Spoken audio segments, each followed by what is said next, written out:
Hello,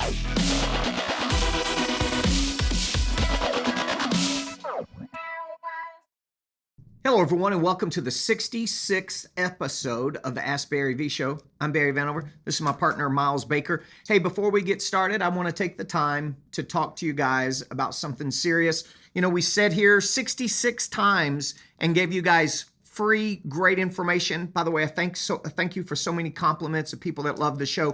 But I do want to talk about something real quick, serious.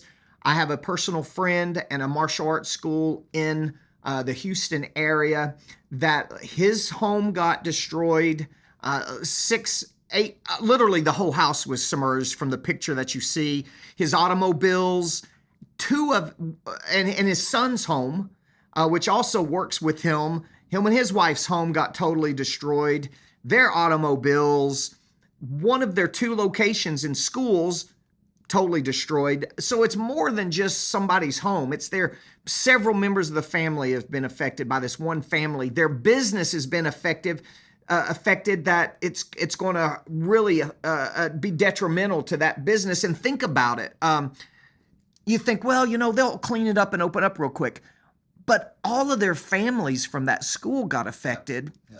People aren't going to be able to rush back to their jobs. There's going to be payroll missing. There's going to be people that can't afford martial arts lessons because they got to spend money to eat, buy clothing. They were estimated, I saw on the news, that only, I forget, really small, 5% of the people in Houston have flood insurance that was affected. They're going to have to rely on the government and FEMA, which you're never going to get all the money you need to replace everything. So what we're asking is, you know, we don't charge anything for the show. We give great information. I'm asking that you go to my Facebook page, either, which it's pinned at the top, Barry Vanover's Martial Arts Management Group. It's pinned at the very top, a link to go to a GoFundMe account and simply give something. I don't care if it's $5. I don't care how much it is. Give something to help this family. That's the only thing I've ever asked for doing this show. And I see how many viewers are out there. So, you know, there should be a good percentage of you guys that simply give them $10, man, something to put toward this to show that you guys care. And by the way, when you're on our Facebook page, go ahead and like that page for Martial Arts Management Group and give us a nice 5-star testimonial or a 5-star rating or something. We would greatly appreciate that. And I'll see who you are that's doing it. And I'll love you even more than I do now. Also, if you don't want to do that, look at the link at the bottom, and that's the GoFundMe link to help Al Garza and Cody Garza and Kim Garza in League City and Dickinson, Houston, Texas, the areas that was hit extremely hard. So please help. All right, let's go on to some questions. Okay, our first question this week comes from Jim T. He says, our 3- and 4-year-old class at our studio is really growing, but my instructor is having a hard time controlling and teaching these students. Do you have any ideas to help? Imagine that. Hard time controlling 3- and 4-year-olds. Well, that's Jim's problem. Yeah. Is he's trying to teach them something. Yeah. And he's trying to control 3- and 4-year-olds. You know, I have a 2-year-old and a 4-year-old at home now, and I know how just impossible that almost is, right? You know, all kidding aside, I literally do mean that. 3- and 4-year-olds can't learn martial arts. I'm not saying there's not a 4-year-old prodigy out there somewhere. Of course there is. But the majority of 3- and 4-year-olds can't memorize a lot of information.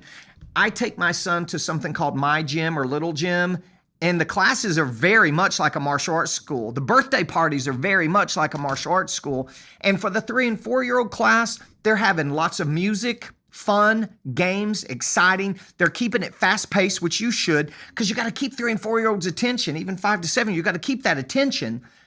But you can't teach them katas or combos. You just like My Gym. My Gym is fun and games with the theme of gymnastics. Your 3- and 4-year-old program is fun and games with the theme of martial arts. That's all it is. So if you're teaching and you're having fun with everybody and little Tommy all of a sudden runs over and starts licking the mirrors, I'm not saying not to go, hey, Tommy, you want to come back with us? But that's all you say, and that's all the time that you use saying it. Let Tommy, if he's having fun licking the mirrors, let him lick the mirrors.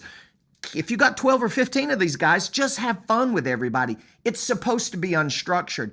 Also, tell the parents when you sign them up how this class is. This is fun and games through martial arts. Moms, anytime you want to get out on the floor, do the class with the kids, right along with them, that would be awesome.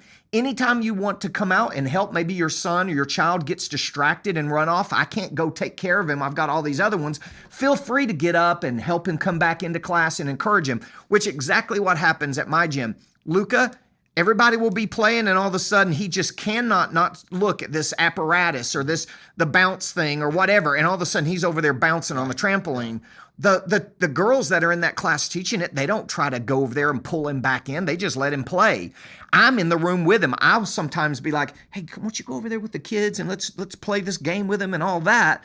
But they're 3 and 4. Just have fun with that class, and make it a lot of fun martial arts skills type games. Nothing too structured for those 3 and 4 really be able to articulate, because parents a lot of times have that misperception. They think their child should be learning structured and disciplined martial arts, even though their child's 3 or 4. So being able to articulate that to a parent so that you manage their expectations and explaining that, that obviously your child hasn't been to kindergarten yet, so they haven't been in a real structured environment. So what you're going to see is kind of a free play environment mixed with some introduction to structure that they see in kindergarten. So then the parent, you see them kind of, okay, I understand. Because and a lot of times I'll use the analogy of if you've ever watched 3 or 4-year-olds play soccer.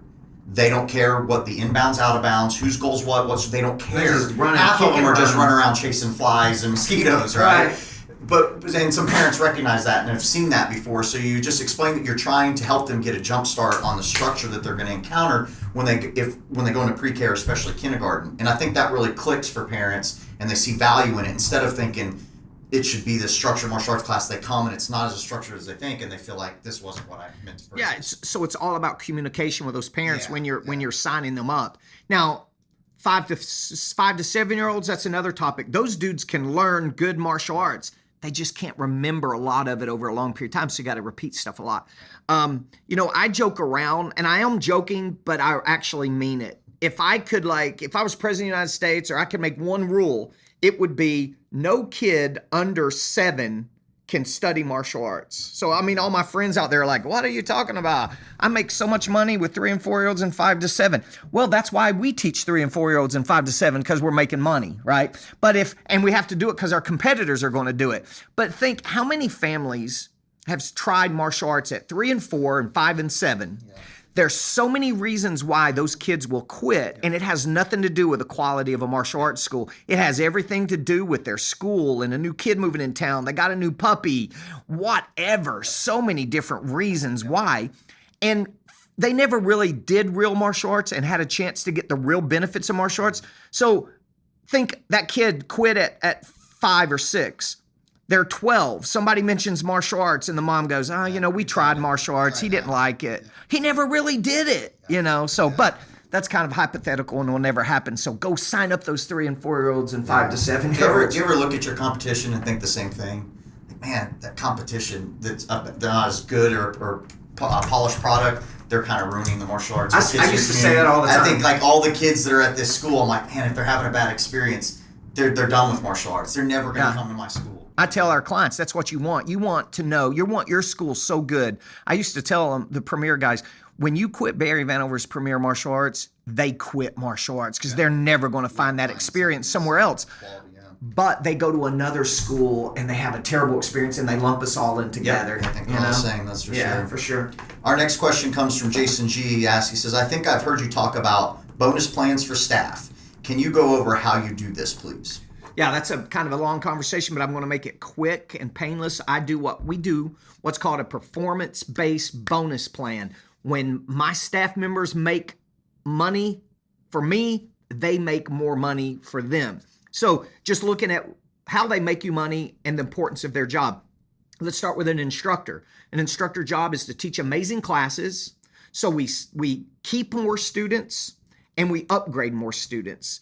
What's directly proportional to that is the monthly tuition billing. So I bonus my instructors on a percentage of monthly tuition billing besides their salary. We'll look at program managers or program directors. How do they make you money? By signing up people, marketing and signing up people, collecting down payments on paid in fulls and down payments and paid in fulls on upgrade memberships. So they get a percentage of the down payment, and the paid in full money. Basically the cash, what we call cash or in-house cash they bring in, they get a percentage of that. And then finally you would go to somebody that is more of a manager when the owner steps out, and maybe this guy has his own location, like what we call our S1X or something like that. A manager should be profited on a bonus on net profit. After all expenses has been paid in the business, what's left, they get a percentage of that. That ensures that they're not, instead of bonusing them on gross, bonusing them on net, ensures that they don't want to hire any employees to help them unless they have to, because that affects the net profit. They don't want to leave the lights on. They don't want any merchandise stolen, because the more of that stuff that happens, the less profit the company makes, the less bonus they make. It gets them thinking like an owner. Yeah. Thinking like an owner. Higher profit, more money we put in our pocket, so they get a bonus to percentage of net profit, those manager type people. So there you go. Hopefully that gives you some ideas. There's so many ways to do bonus plans, bonus incentives for staff members, but that's how we do it. Our next question comes from Michael H. He says, I have only one employee who is an instructor. For many reasons, I feel I must replace him. What is the best way of going about this? Well, if it's not an emergency, right? Emergency, I don't even want to talk about emergencies. They make me, emergency is they've done something that when people find out, you're screwed, right? Or they've done something that might come back on you personally. Because, I just was listening to Joe Rogan. By the way, Joe Rogan podcast, Peter Schiff, for general information about finances and money and government and policies. This guy makes the most sense of almost anybody I've heard in a long time. Very well worth a listen, and you'll learn a lot. But on there, he was talking about in companies how the employees do something, and then the company gets sued, and the owner will get sued, but not the actual person that did it. So your instructor goes out and does something stupid. The family knows that instructor doesn't have any money, so they try to sue the school. Well, they know a company, you probably drain your school pretty much of any profit at the end of every month. So they try to bounce, a good attorney tries to bounce toward the owner and get their personal assets. So if it's an emergency, if it's not an emergency, which means he's got to be fired, but you can wait a few weeks, don't make your life harder. Leave him in his position, and you start looking for another staff member. Hopefully you've got enough time to look for somebody, train somebody, and then replace them instead of making your life harder. Now, if you got to get rid of them, cut them off, let them go fast as possible. You got to get on the classroom floor and teach until you find somebody and train somebody yourself. Now, if he's asking us how he finds an instructor, or is it what... How go about this? So I think that's half of it. I would imagine the other half is, where to find. Look inside your school. I mean, this is simple. Look inside your school, and then run ads on Facebook, actually, for an instructor wanted position, right? That's probably the fastest way now. We're running a couple ads for ourselves in different markets to see what instructors are out there in certain areas, as well as I know several school owners that are running ads on Facebook to find staff members. Yeah. Or social media, Instagram. Right. Our last question comes from Vinny L. They ask, what do your schools use for time management systems? Time management. Yeah.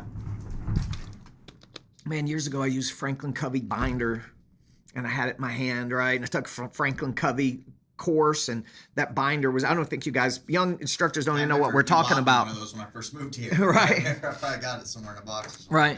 And then for Premier, we developed a management manual that has a task list for every day of the month, because there's certain tasks that are daily tasks. There's certain tasks that are weekly, monthly, twice a week. So we just planned it all out, and we had it in a manual where we could check that off and make sure those tasks each day gets done, as well as our statistics. Then actually we had a staff member that turned the manual into a spreadsheet. Yep. Right? So we've used that for years. And now all that information is in Studio Pro software. So that's how we keep up with our time management, our task, The one rule of time management, keep all your information in one spot so nothing gets lost and you can plan and organize and things like that. So the long-winded answer now is your software should be where your big time management tool. The problem is maybe are people using a software. They're using point of sale software for this. They're using some kind of time management software for this. They're using some kind of, I just heard a guy that uses a company, more of a billing company, and it's really nothing but organizing. Their little software is nothing but really organizing the students. Mm-hmm. Hopefully nowadays, I know with Studio Pro, all of that is all in one place now. And by the way, check out, if you haven't already, our special. You get free consulting with me and Mr. Baker, a business maximizer information when you join Studio Pro software. For $199 a month, you're getting the best consulting and amazing software. $199 a month, and there's a few of those spaces available, and that's B-I-Z, Max, M-A-X, special.com. It's at the bottom of your screen right now. Anything else? That's all the questions this week. Yep. Hey guys, please go to Barry Vanover's Martial Arts Management Group Facebook page. The post at the very top. Click on it. Give something to the Garza family. $5, $10, it doesn't matter. $25, $1,000. Somebody surprise us. Okay. All right. Thank you guys so much. We'll see you next time.